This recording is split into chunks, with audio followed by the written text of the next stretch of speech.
ආයිබෝන් දුවේ පුතේ අපි ඔයාලගෙන් ප්‍රශ්නයක් අහලා තිබ්බා 2019 පෙබරවාරි 25 වන දින සඳුදා දවසක් නම් එම වර්ෂයේ මේ 8 වන දින කුමන දවසක්ද කියලා.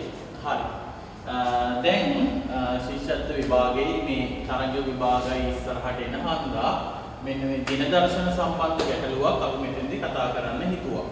හරි. එතකොට මේ වගේ ගානකට යන්න කලින් ඔයාලා දැනගන්න ඕනේ දේවල් ටිකක් තියෙනවා.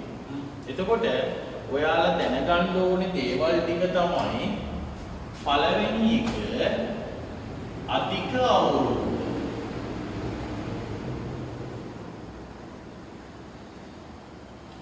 අධික අවුරුද්දක් කියන්නේ මොකක්ද?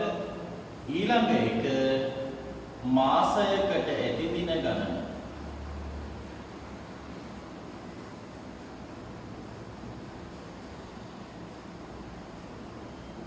එතකොට මෙන්න මේ ටික ඔයාලා දන්නවා නම් ඔයාලට මේ වගේ ගානක් හදන්න හරිම ලේසියි. හරි. දැන් මම කියන්නම් මේ අධික අවුරුද්දක් කියන්නේ. අධික අවුරුද්දක් කියන්නේ පුතේ දවස් 366ක් තියෙන අවුරුද්දක්. එතකොට ඒ අවුරුද්දේ පෙබරවාරි මාසයට තියෙනවා දින 29. සාමාන්‍ය වර්ෂයක නම් පෙබරවාරි මාසයට තියෙන්නේ දින 28යි. එහෙම නැත්නම් ඒ සම්පූර්ණ වර්ෂයට තියෙන්නේ දවස් 365යි. හරි. දැන් එතකොට අධික අවුරුද්දක්ද නැද්ද කියලා හොයාගන්නේ කොහොමද? හරි. පුතේ අධික අවුරුද්දක්ද නැද්ද කියලා අපිට හොයාගන්න පුළුවන් ඒ දීලා තියෙන අවුරුද්දේ අවසානයේ තියෙන ඉලක්කම් දෙක හතරෙන් බෙදෙනවා නම් මෙයා අධික අවුරුද්දක්. අවසානයේ දීලා තියෙන ඉලක්කම් දෙක හතරෙන් බෙදෙන්නේ නැත්නම් මෙයා අධික අවුරුද්දක් වෙන්නේ නැහැ. එහෙමනම් මේ 19 කියන එක්කෙනා හතරෙන් බෙදෙන්නේ නැති හන්දා මෙයා සාමාන්‍ය වර්ෂයක්. අධික අවුරුද්දක් වෙන්නේ නැහැ. එහෙනම් මෙයාගේ පෙබරවාරි මාසයට දින තියෙන්නේ 28යි. හරි. පුතේ අධික අවුරුද්දක් වෙන්න නම් ඔන්න අනිවාර්යෙන් මතක තියාගන්න මේ අගට තියෙන ඉලක්කම් දෙක හතරෙන් බෙදෙන්න ඕන. එහෙම බෙදෙනවා නම් විතරයි එයා අධික අවුරුද්දක් වෙන්නේ. බැරි වෙලා හරි ඔයාලට දීලා තිබුණොත් මෙන්න මෙහෙම 1900 වගේ එකක් එයා අධික අවුරුද්දක්ද නැද්ද කියලා බලන්න මුලට තියෙන ඉලක්කම් දෙක හතරෙන් බෙදෙන්න. මුලට තියෙන ඉලක්කම් දෙක හතරෙන් බෙදුනොත් තමයි මෙයා අධික අවුරුද්දක් වෙන්නේ. ඔන්න එහෙනම් අධික අවුරුද්ද ගැන කතා කළා. ඊට පස්සේ අපිට කතා කරන්න තියෙනවා මේ මාසයකට ඇති දින ගණන.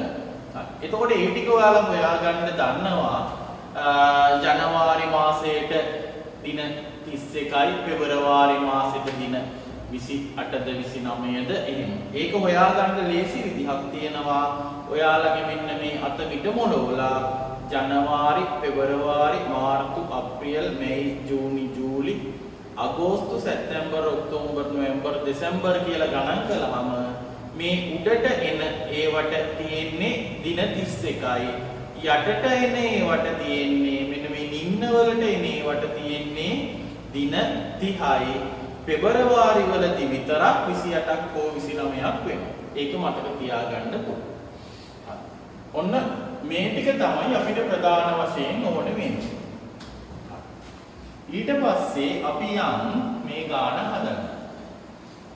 දැන් මෙතෙන්දි මම කරගන්න ඕනේ පුතේ මේ 2019 පෙබරවාරි 25 වෙනිදා ඉඳලා මැයි 8 වෙනිදාට වෙනකම් තියෙන දින ගණන ඉස්සෙල්ලා හොයාගන්න ඕනේ.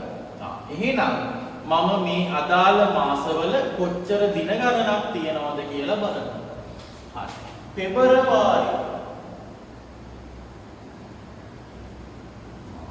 පෙබරවාරි 25 නේ දීලා තියෙන්නේ. එහෙනම් 25 ඉඳන් මේක සාමාන්‍ය අවුරුද්දක්. එහෙනම් තියෙන්නේ දින 28යි. පෙබරවාරි මාසයේ දින තියෙනවා තව ඉතිරි 3ක්. ඊට පස්සේ මාර්තු. මාර්තු මාසේ එනවා අපිට දින 31.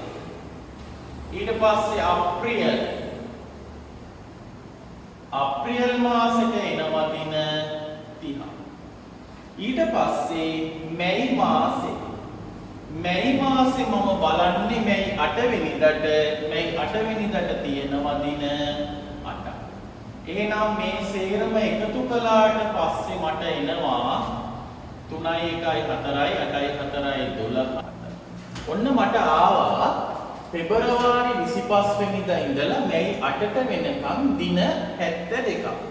හරි. ඊට පස්සේ මම කරන්නේ මෙන්න මේ දින 72 හතේ ගොඩවල් වලට බෙදා ගන්නවා. එහෙනම් මම මෙයාව 7ෙන් බෙදනවා. හරි. එතකොට 72 7ෙන් බෙදුවහම අපිට එනවා එක් වාරයක් 7 7යි 0යි 2යි 2ට 7 ඒවා 0යි 0යි ඔන්න දෙකක් ඉතුරුයි කියලා. හරි. පුතේ ඔයාලට මම මෙතන සරලව වෙන දේ කියලා දෙන්නම්. මේ 10 කියලා එන්නේ සඳුදාවල් මැයි 8 වෙනිදාට වෙනකම් 10ක් එනවා. ඒ කියන්නේ පෙබරවාරි 25 වෙනිදා සඳුදා දවසක්. එතන ඉඳන් දවස් 7ක් ගිය තැන ආයි එන්නේ සඳුදා දවසක්. එතන ඉඳලා දවස් 7ක් ගිය තැන ආයි එන්නේ සඳුදා දවසක්. එහෙනම් අන්න ඒ වගේ මෙතන තියෙන්නේ පෙබරවාරි 25 වෙනිදා ඉඳන් මැයි 8 වෙනිදාට වෙනකම් තියෙන සඳුදා දවස් ටික. හරි. ඒක අපිට එච්චර ඕනි වෙන්නේ නැහැ. අපි ඊට පස්සේ පුතේ ලියා ගන්නවා මෙන්න මෙහෙම සඳුදා, අඟහරුවාදා, බදාදා, බ්‍රහස්පතින්දා, සිකුරාදා, සෙනසුරාදා, ඉරිදා. මේ දවස් ටික ලියා ගන්න. ලියලා ඉවර වෙලා අපිට දීලා තියෙන්නේ සඳුදා දවසක්. ඔන්න අපිට මෙතනින් සඳුදා දවස් එනවා 10ක්. ඊට පස්සේ මේ ඉතිරි ටික අපි දාගෙන යනවා. 1යි 2යි. ඉතිරි 2යිනේ තියෙන්නේ. එහෙනම් පස්සේ දවස අඟහරුවාදාවක්. ඊට පස්සේ දෙවෙනි දවස බදාදා දවස. අන්න එහෙනම් මේ කියන මැයි 8 වෙනිදා බදාදා දවසක් වෙනවා. ඔන්න ඕක තමයි යම්කිසි දවසක් හොයන්න තියෙන ලේසිම විදිහ. එහෙනම් මෙන්න මේ ගාන ඔයාලට තේරෙන්න ඇති කියලා හිතනවා. බලන්න